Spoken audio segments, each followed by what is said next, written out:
In-A-Gadda-Da-Vida, honey, don't you know that I love you? In-A-Gadda-Da-Vida, baby, don't you know that I'll always be true? Pastor Steve? Pastor Steve? Liz. Hi, Liz. We can hear you down the hall. What are you doing? I have to pick hymns for Sunday, and I was listening to some hymns, getting some ideas for hymns for Sunday. That did not sound like hymns to me. It sounded like really old music. I don't know, from the 1990s or something, Civil War time. Liz, first of all, the Civil War was the 1860s. Secondly, for your information, I was listening to a classic rock hit from the 1960s, not the 1990s. Iron Butterfly, In-A-Gadda-Da-Vida, good stuff. Because one of the things I love to do is listen to classic rock from the 60s and 70s. 1960s and 70s, mind you. Good stuff. Hey, that reminds me. First of all, welcome to Wednesday night worship. We are very glad you're here. These Wednesday nights in Lent, we're considering what I think is a very interesting topic. It's called Sensing the Gospel. Did you know that Jesus used the 5 senses to help people understand who he was and who he is and what he could do in their lives? It's a pretty amazing thing when you think about it. Tonight's all about hearing. Now, I seriously doubt that Jesus used headphones to listen to rock music, but you can't deny the fact that he really challenged people and invited people to do a lot of listening and a lot of hearing. In fact, he gave them some pretty harsh and intense things to listen to. And in a minute, we're going to find out exactly how he did that, or at least one of the ways he did that. But first, we want to ask you the question, what are some of your favorite stories about hearing and listening? We had some very brave people in our congregation this week tell us their stories. Here's what they said.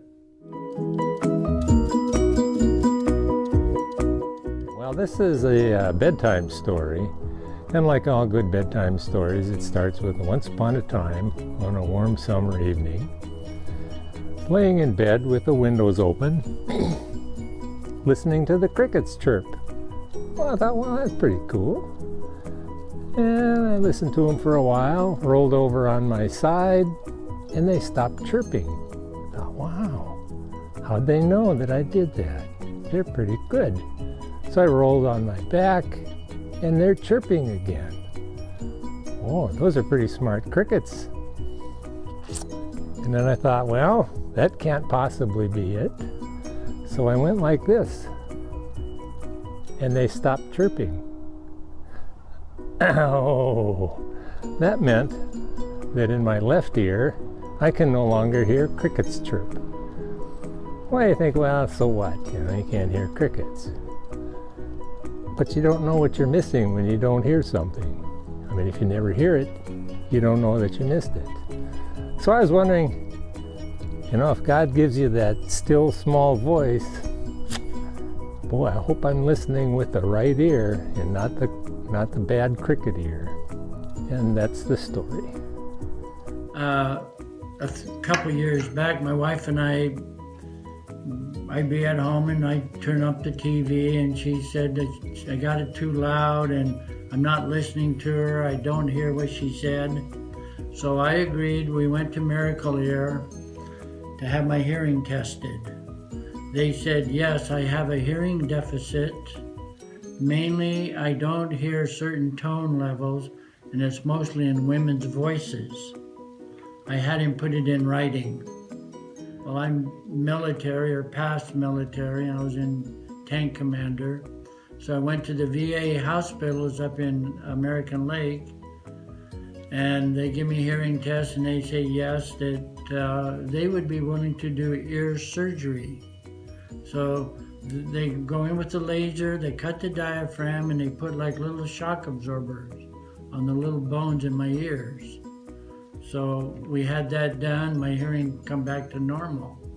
And then I'm realizing when you're thinking of the Lord or hearing, it's not through your ears. All you hear is all the outside interference, cars and people and noises through your ears. And then I realized that God had been talking to me my whole life. Then when my wife and I started coming to Faith Lutheran Church, the first 3 Sundays, there was a little paragraph always written in your brochure, looking for a maintenance person, looking for someone to help and take care of things in his home. And then I thought to myself, he's talking to me.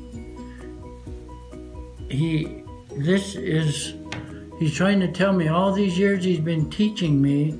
Now it's my time to take care of his home and to take care of the people, to use the skills and knowledge that he's been teaching me. One of the most interesting things I remember hearing was on the first backpack trip I ever took with my sister. We were 25 and 27 and hiking in a dark forest in Oregon. It had been raining, but it stopped. So we took our rain gear off and hung it up on the guy lines of the tent and kind of shook everything out and settled down for an August evening in the tent. And we lay down to go to sleep about 8:30. It was dark. And shortly after I thought I was going to fall asleep, I heard this noise outside the tent that went. And of course, the first thing I thought was a bear. And I woke my sister up and said, listen. I heard it again. Well, we literally, first of all, didn't say anything at all. We were terrified. But then we sat and got angry. We had to scare this thing away. We tried several different things, but finally it kept going on. So I grabbed the big flashlight, I unzipped the tent and flipped my light over to where this noise was coming from. And there was my rain gear against the side of the tent, the light breeze making it go against the side of the tent. Yeah, we were embarrassed. But that was quite an unusual and surprising thing about hearing. Great stories, huh? Reminds me of one of the greatest sounds that I've ever heard when our first child was born, Sarah, and she started crying. Oh my heavens, that was a heavenly sound. Just the most amazing sound I've ever heard. A real reminder of the presence of God and what God can do. Well, I want to thank all of you who helped with the video tonight. We really appreciate that. And now it's time to listen to a story about how Jesus used hearing to draw people closer to Him. The story that you're about to hear, or at least the part of the story you're about to hear, is from something that's very famous and well known. I think you'll recognize it. So take a listen. And meanwhile, remember to be back here next Wednesday night when we think about smell. Dun, dun, dun, dun, dun, dun.